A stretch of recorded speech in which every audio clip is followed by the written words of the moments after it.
Are you tired of struggling with sell buys, convincing sellers what they need to do to get themselves prepared to be ready to buy? Sell buys, when people are buying and selling, can be one of the most confusing sales to deal with, especially when you're a newer agent. It can be a little bit overwhelming.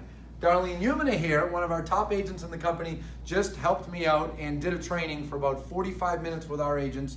She has created a real niche in this space, and she does a ton of them. For the record, a ton of our agents do, but she really is doing, like, from a percentage perspective, you're doing a ton of them when looking at the rest of your business. Yes. And you've gotten really good at it. And a couple things that I really paid attention to, I'm just gonna move you for 1 second and then I'm gonna have you elaborate, is we talked about getting your seller truly ready to be able to make an offer on another home and then get their home on the market. She's taking steps even further, and I love some of the tips that she gave. So it's not just a, hey, are you guys ready to go on the market? All right, yeah, we're ready. When we find the house, we're gonna get ready, and yeah, we're ready. And then what happens is you make an offer, it gets accepted, and it takes 2 weeks for them to go on the market. Right.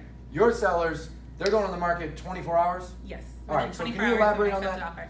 So to really have a successful transaction and getting people in their offers accepted, I make sure that the pictures are taken in advance, everything's done in advance, their house is organized so that when we find the right house, I can tell the agent with confidence on the buying side, hey, these guys will be ready to go on the market. I'm gonna put it on Wednesday this week. We're gonna have our open house on Saturday. The buyers are already on board because they know that this is what it takes to get their offer accepted.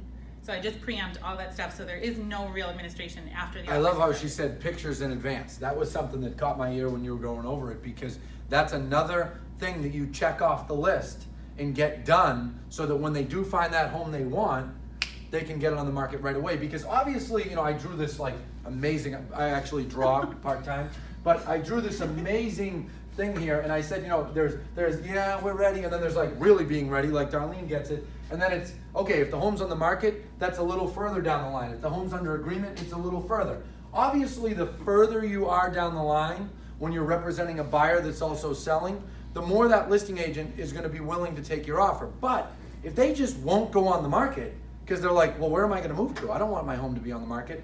Then you have to take that ready part as far as possible. You also talked about, and you do an awesome job with this, building that rapport with that listing agent, really showing confidence, showing them that you have it under control, you're gonna get their home sold, so it happens. And obviously you're doing a good job at this, because you've even had offers accepted when there's multiple offers. Yes. Talk about it. Come on, brag. And tell them how you're doing it. Okay, so now is not a time to be shy. So if you're in this situation where you have a sell by and you're talking to the listing agent and you're trying to get your offer accepted, you want to talk about all the things that you're bringing to the table, why you're such an excellent agent, that you're organized, you want to have your offer organized. And oftentimes, if you're up against other agents that don't have all their ducks in a row, you're going to win. So there have been times where I have had offers accepted in multiple offer situations where there was no home inspection and we had one, and there was no home sale contingency and we had one, and we weren't even the highest price. So I feel like that's important to note too.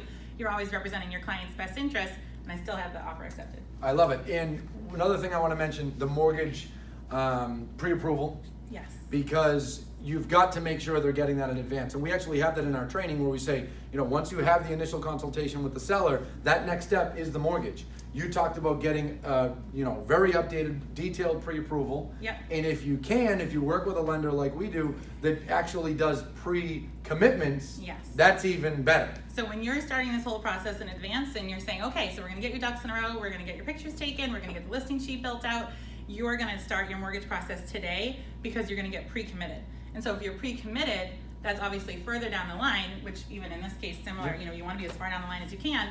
Then that listing agent looking at your client's profile is gonna be like, okay, I don't even have to worry about underwriting. I'm worrying about title and I'm worrying about appraisal.